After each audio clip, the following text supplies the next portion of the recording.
What do you typically get with your cut, bro? So I actually just got mine like 3 weeks ago. Okay. That's why it looks pretty short. But I basically do like a 0 fade about up to here, and then about up to here, Cool. and then do like a 1, then gradual fade. But I leave a little bit of like a shelf all around. All around. You'll see when you Yeah, look everything I could up, definitely, I could tell. Hi guys. You look so handsome. Dude, he's. You want a haircut? It's funny, guys. My cameraman is probably in his glory right now. That's like his favorite brand. His favorite band. I'm cracking up. Dude, what's good, bro? How's your day? Good. This is the last day of the month-long tour we've been on, so You ready to get home? You got a family, right? yeah. You ready to get home? Yeah, getting that in a tour anxious thing of like, I'm ready to get home to see the girls. And Yeah, it's like the end of vacation. Yeah. You know what I mean? That last couple of days, you're ready to. it's bittersweet. You're done, I've had yeah. a great time, but it's time to get home and see everybody. And Do you feel like you, do you have a hard time? Like, I mean, obviously it's your work, right? So it's like there's a way to compartmentalize that, and it's your work. But is there ever like a layer of like guilt for leaving? I've got a 9 and a 5-year-old. And My son's 13, so I'm not far. You know what I mean? So I get it. My 5-year-old is just now getting to that age where it's hitting her when I leave. So now I have my wife and both girls all getting emotional when I take off. Dude, that's So got to be tough. Yeah.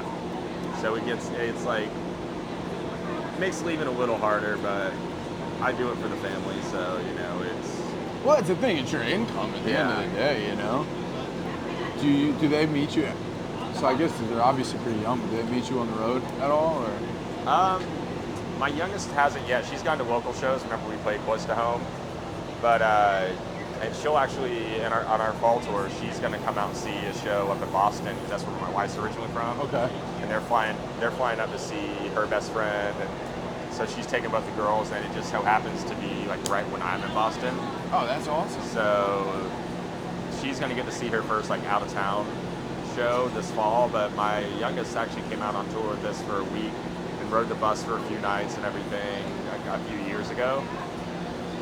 And that was really fun. She had the time of her life. Yeah, I guess the bus is probably way different than it was probably 15 years ago, 10 years ago. Believe it or not, absolutely the same. We've always treated it like our home. And Well, I guess I should say the antics. Yeah. I mean, well, that's what I'm saying. For the most part, like, we've always treated it as our home. Like, we never really were like a party band on the bus. That was kind of like our sanctuary. Well, yeah, I feel like it's gotta be. Yeah, it's like if we're gonna leave, like back in the day, the difference is we were doing like 7-8 week tours without stopping. So it's like, if you're gonna get burnt out if you never have a quiet place to go. I mean, you can somewhat maintain that. It takes a lot of discipline. So if you're doing it at home, you can do it on the road. Right. I mean, our singer Matty his daily routine is very structured because he's got specific times he wants to eat before the set, so he's like can sing and and he'll like steam his clothes he's wearing on stage and everything. Like he has everything timed out, and that's the type of person he is. That's the way he is at home, and that's the way he lives his life on the road as well. So it's. Are you a gym guy? Nah, I should be because I'm getting up there, but not a big gym guy. That's why, I'm not like, I don't like lift to get like jacked. I just lift to eat a bunch of ice cream. You know what I mean? But like that's just something like I'm like, oh fuck, dude, I'd have to find like a Planet Fitness or something in every city. Yeah, it could be tough. I mean, back in the day, when Warped Tour was still a tour, we bring weights out and like yoga mats and stuff, set up a little tent in the back, and see that you gotta do stuff back like there. That That's stuff also is major. Yeah. Like I said, if you're on tour for 8 weeks, you gotta keep some type of oasis or sanctuary in your life. I mean, we still do that to this day. We'll get to like a venue that's got a big like loading area, or we'll get the day off in a hotel that's got a good parking lot. We set up a tent. Like we bring a grill on tour with us. I cook for everybody. It's it just makes gives everybody a bit of a taste of home when you got some normalcy out here when everything's changing literally every day. What's your favorite part? I mean, it's such a generic question, right? But it's like, what do you enjoy most about touring?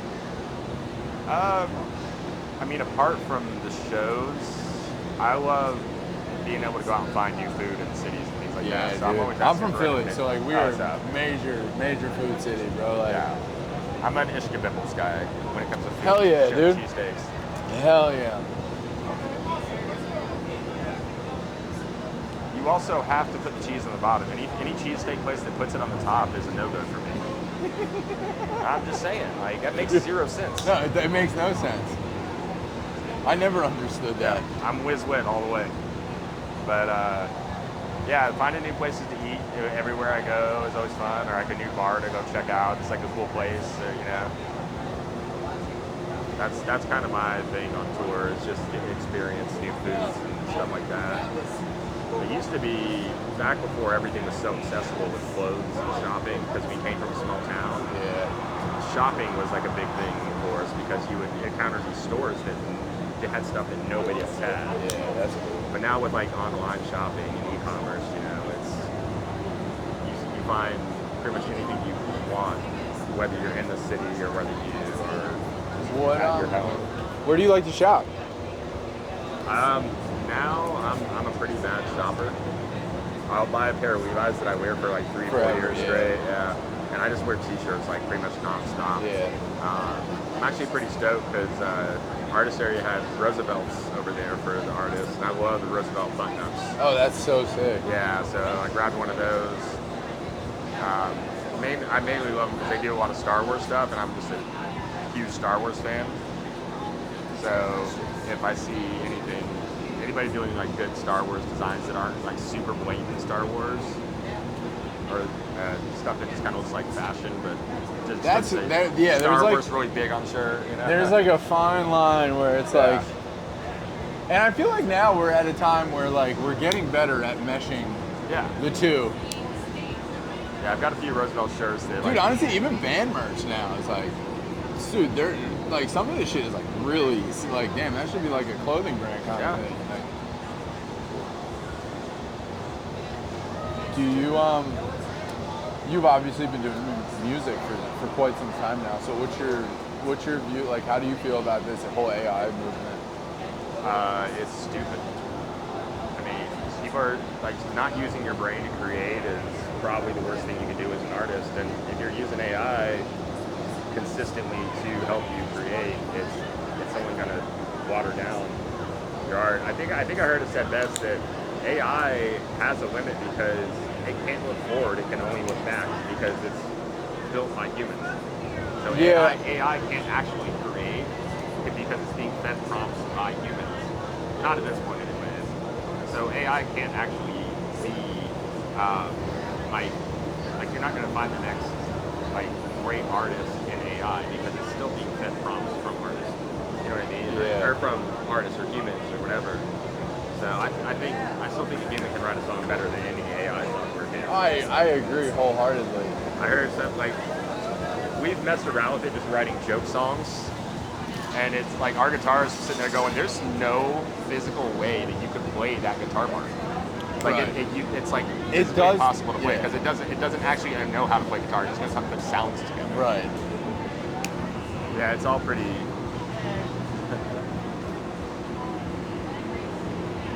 Dude, I mean, is there a place for it in like, you know, streamlining some stuff? Sure, yeah, it's a tool, but it's not. It shouldn't replace creativity. And it's something we can absolutely. It's not the wheel. It's not a screwdriver. It's something we can absolutely get along without. Oh, I agree. Yeah, 100%. I mean, we've gotten this far. Yeah. And we've also seen Terminator. We know what happens next. Well, dude, that's also the fucking thing, dude. Like, we've all seen these movies, bro. We know what's about to come. I can't remember one of the biggest AI companies. They said they literally have AI software that they don't feel right releasing because it's too dangerous in the wrong hands. Yeah, dude. See, that's not. I don't And like that. and they also call for AI companies to take a step back. And That I did see. yeah, Recently. I I saw saw the that. people Was like, who do Claude. yeah. Yeah, it's the like CEO or whatever. Yeah. Yeah, he Dude. was- Well, they actually say like the shit that Claude can do, apparently is like next. Like my Yeah. landlord lives out. My landlord owns a house in Philly, and he lives out in California, in Yeah. like San Francisco, and he works in AI. And he had started seeing my content on Instagram of like the haircut interviews. Yeah. And he was just like literally giving me an entire breakdown of how I can set Claude up to be my personal assistant and give it access to my Instagram to Not gonna post. happen. And I'm like, brother, what the hell, dude? Not gonna happen. Yeah, I thought it was crazy. Yeah, I mean, my job's pretty safe, honestly, as a barber, I feel like. Yeah, computer's not gonna be able to get rid of you. I don't think so. We were in Australia earlier this year, and there was a robot coffee, like espresso place around the corner from our hotel. And they like, poured the coffee and everything, did the design on top. And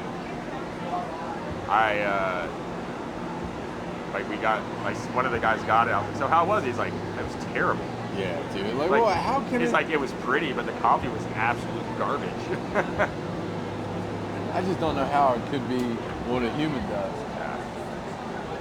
Do you That's why electricians and plumbers are going to be the new millionaires. Yeah, they're honestly like the trades are really getting Yeah. pushed again right now. I mean, I grew up in a trade family. My dad was a welder, so like, I don't believe in you have to go to college, you have to work, be a lawyer, you have to be a doctor. Yeah, I didn't go to successful, college. You know what I mean? Like, my dad went to high school and like a couple years of art school, and then became a welder, and that's how he supported our family until he retired in his 70s, like, or 60s. It's like, I'm not gonna tell my kids that they have to do like this. That's how I feel about my son too. Yeah.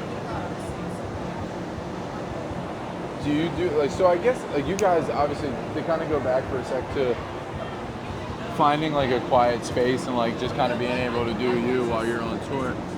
Do you do anything for like your mental health, like as far as like therapy or anything? Like, do you do like what do you do? To journal, like write, like what do you do?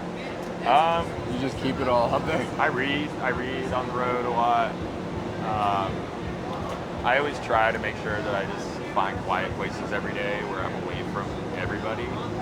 Just because when you're constantly around people, it feels like you can never really sit Is in it your hard mind. to find quiet spaces? On a bus, you can just hop in your bunk, and you can kind of like get away from everybody. But and, you just take a walk around and even if you're like, walk around a city where you're just getting a change of scenery. You know what I mean? And then also, once a tour, I watch either all three original Star Wars, the Lord of the Rings trilogy, or the Harry Potter like sequels. Dude, I don't know where I've been my entire life, but I just learned that Harry Potter in America is named something different than what it is in England. It's the Philosopher's Stone. Yeah, Philosopher's Stone. Yeah. I just learned that this week. They acknowledge that in like one of the last movies when they're reading through a book and they call it the Philosopher's Stone. I don't know why they changed it. But They said America, like American publishing company said that they felt like Philosopher wasn't as interesting and it wouldn't catch the attention of kids and people. I mean, to be fair, it was a sorcerer who made the stone, so you would think he would have called it the Sorcerer's Stone, so that just makes more sense to me. But you never know. Are your kids into those movies too? Not yet. My oldest daughter has seen pretty much everything Star Wars. She's a huge fan. Did you take her to Disney? Oh yeah, we're annual pass holders actually. Oh, so fire. we're just like there multiple times. That's a really year. cool. But yeah, she loves Star Wars. My youngest is kind of getting into it, and it's pretty much all centered around Grogu. So so I'm just like, all right, that's a doorway. I'll get to show her the movies because my oldest was about this age when she wanted to watch Star Wars for the first time. So What'd that feel like for you when she said, "I want to watch Star Wars, Dad"? I was so stoked. When I haven't watched Mandalorian and Grogu on this tour because I want to wait until I get home because I have to go see it with her in the theaters. Oh, that's cool. I fully planned to go see it on release day, and then I was talking to my wife one night, and she's like, I asked David if she wanted to go see their new movie, and she said, I'm waiting for Dad to get home. I was like, well, I guess that means I have to wait to get home, too. I would feel bad if I went without her. How is it having like a wife and kids at home like while you're touring and like just being able to allocate the time to give your wife like essentially attention? You know what I mean? Like, I guess on the road, like I've met enough people now. There is a decent amount of downtime. Yeah. Like as you're rolling into cities and after you load in, but like I feel like I would almost be so burnt out some nights. And some days that it would like to have to like FaceTime or call and like I don't know, like maybe that's selfish to say out loud, but like I don't know, I just feel like burnout sometimes can be so real and it's like no, I mean it's like anything else, you get tired. I mean even people that work 8 hours a day, they come home and it's not always the first thing they want to do is get pounced on by their kids or whatever. Right. So I just because I am gone, I always try to make time for them in the morning, say good morning, and then it's like in one flight, it just will not stay with me. Yeah, I always try to make time to say good morning and good night. If nothing else in the day, if it's super busy, like today's going to be, I want to make sure I at least got to say good morning to everybody. And so, yeah, it can be tough, but with how easy it is just to sneak away and do a quick FaceTime call these days, I feel like, even if you're just calling to say like, hey, I just want to see your face, I love you, and I got to run to do this thing now. The effort's been made, and they're going to feel that love. do you feel like how long have you been with your wife for? Almost 20 years. So she's been with you this basically your whole career. Yeah. So like we met right before our third album came out, and so you were already so she met you as a touring musician. Yeah. So there was no like. We met and I left for a 7-week tour, like 3 months later, and I only saw her once the whole time. So it's just kind of been habit for her, like and just routine. Yeah, for her. she's been here, like all the growth and us going away and taking a hiatus for a few years and coming back and adjusting and all the stuff. What did you do with your I don't want to say free time during the hiatus, but like what were you doing during the hiatus? I kind of transitioned, or I didn't kind of. I transitioned into working in the world of band merchandise. So I kind of just sidestepped, and I had a friend who was running a e-commerce merchandise company, and he called me up one day and said, hey, do you know anybody like you that can do this? I said, I'm like me, what's up? And I just started working with bands and keeping their online stores in order and making sure they had shirts out on the road and things like that. So that's I pretty kind of sick. sidestepped into another part of the so you stayed in the same industry. Yeah. So I guess between shopping and doing band merch, you are kind of like a fashion guy. You like fashion a little bit? Or just by default, it kind of ended up that way? Yeah, I mean, I pay attention to what I wear, things like that. And, Nate, our drummer, is kind of like the big fashion guy. Like, he's always on top of, like, what's happening. And he designs a lot of our merch. And so he's kind of, like, on, like, the current trends and, like, what's happening and things like that. So, I just know what I like, and I try to do that, basically. But I've also been essentially wearing the same style for years. I mean, I'm just like, if I had one pair of jeans for the rest of my life, it'd be Levi's. If I had one pair of shoes, they'd be Doc Martens, or Converse, or Vans. Right. I could pick any of those three, and I'd be happy the rest of my life. They give me a jean jacket and a t-shirt to wear with it, I'm good. Did it feel weird for you to say our content guy? Because like you came up in an era where there was no this was not this. You know what I mean? Like it was this, but it wasn't this. Yeah, I mean, I was actually thinking about the other day. It's funny because you look back at just like the history of rock and roll, and like there were always photographers touring with bands and things like that. So I feel like it's more so something that came back than it is something that is new. Like there was just a while where people weren't constantly traveling with photographers; they were capturing like video, and the difference now is you have the ability to post that content every single day, which is rad. Instead of Guns N' Roses taking all this live footage and making a video for Paradise City, like we're basically able to take footage and like do like little mini things every single day and just keep engaging our fans. Well, that's major too. Is like being able to kind of engage, and you obviously have someone who runs the band's account and does everything. Like you guys don't handle that shit, do you? Yeah. If it was up to me, it would all fail because I'm so bad at social media. So it's fun, dude.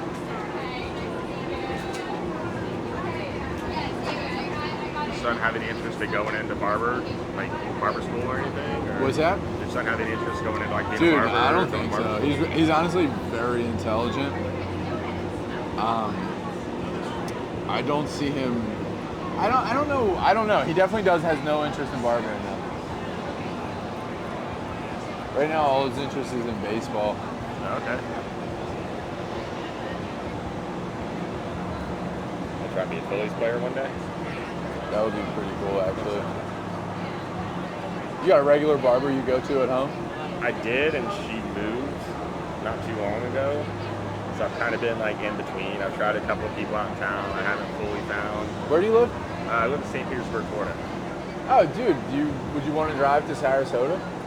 It's like an hour for me. Oh, that's far. Yeah. I was about to say, my buddy, I have a really good friend that owns a barbershop in downtown Sarasota. Nice. Like a really nice shop. Yeah, I was going to the same girl for 5 years. And I'd gone to 2 other barbers in the same shop, and they both left.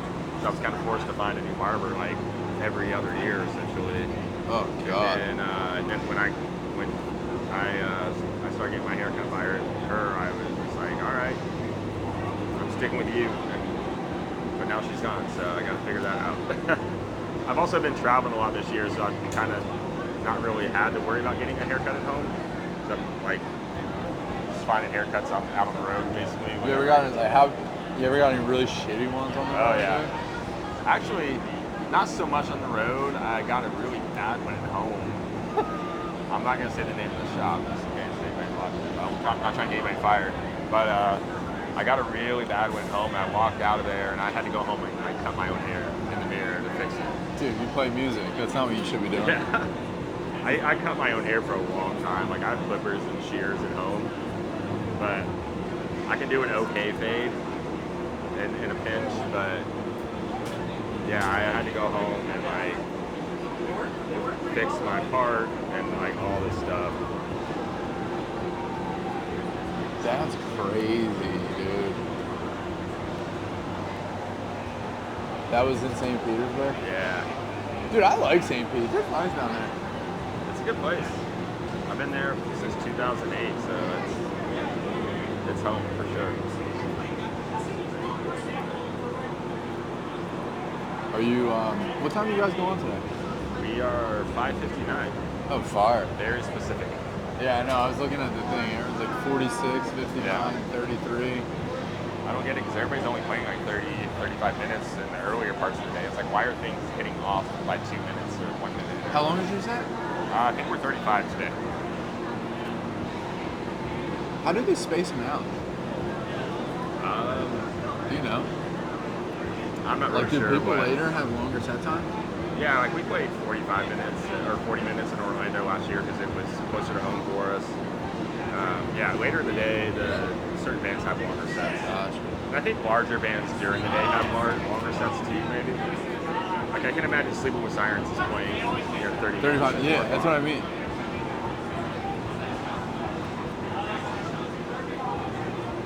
Probably according to what you're going to pay. Like, hey, we're going to pay you more and you're going to play longer.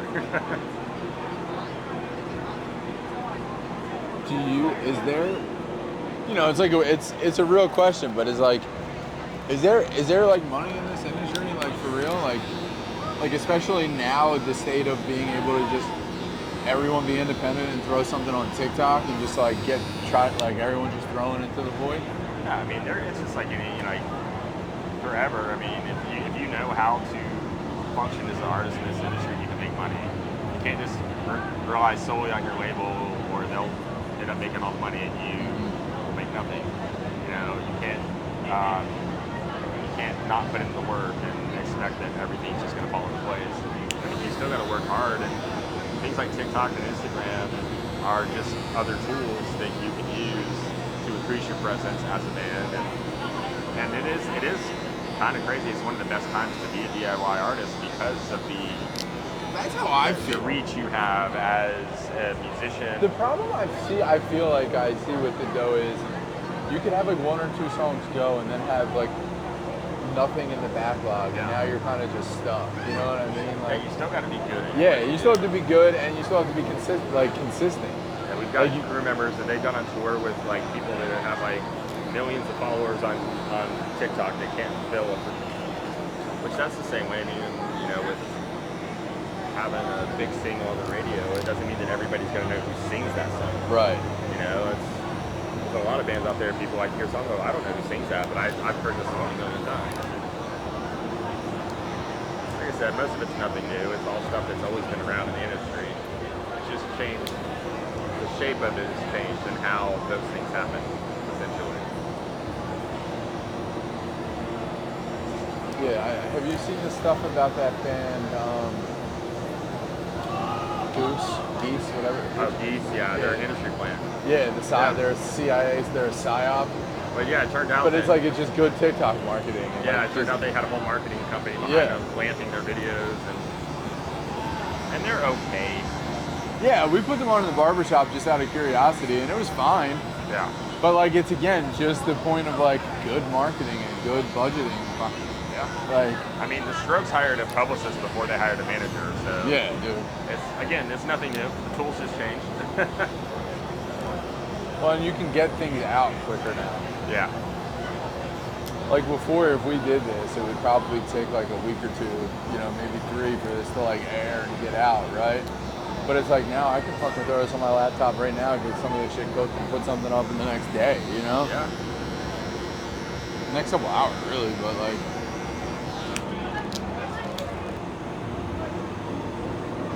This is the first for me. I've never had a haircut with an audience before. You know, it's funny. I usually do these at the barbershop when there's no one there, or like in someone's green room when we shut the door. So this is actually my first time. I usually like go by myself, bring all the tripods, and just set everything up on my own. But I was like, oh, I can't today. But our guitarist Joey lives in Westchester, so originally Kristen reached out to him to ask if he wanted he do can it. come down to. But the problem is right now he's got a shaved head, so he's like I don't know what he would cut because he's like I'm trying to grow it out, but like Westchester, PA. Yeah. Yeah, he could. We could link it like on the regular. Yeah, he shaved his head last year, and he was keeping it shaved until earlier this year, and I convinced him to start growing it back out, and we had a barber in our green room at our Columbia, Missouri show, and I convinced Joey, I was like, hey, if you're going to start growing out, just get a fade, you know, like, get a fade, weed the top, the length it is, and then start from there, and then every, so often, keep going, fading it, and fading it. That's fucking so Because he had basically like a gentleman stuff for years. You know, like that was his hairdo.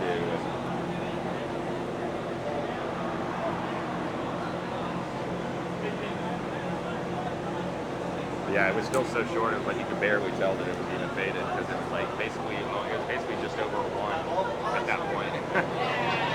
What do you think, dude?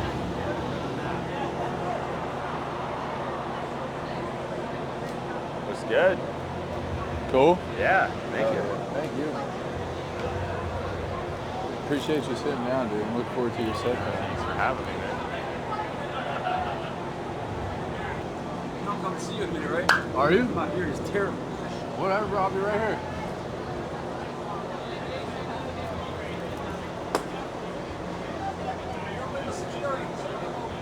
What's that? Yeah.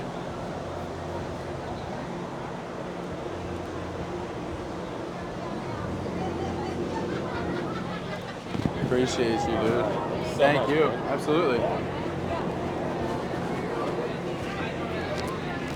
Oh, that's your stuff, yeah. I think I would grab it. Yo, what's up, dude? How you doing? Good, bro. How about you? Awesome. Yeah. Last day of tour. Ready to go home. Hell yeah. That's what he was saying too. Oh yeah. Time to go. Wrap it up.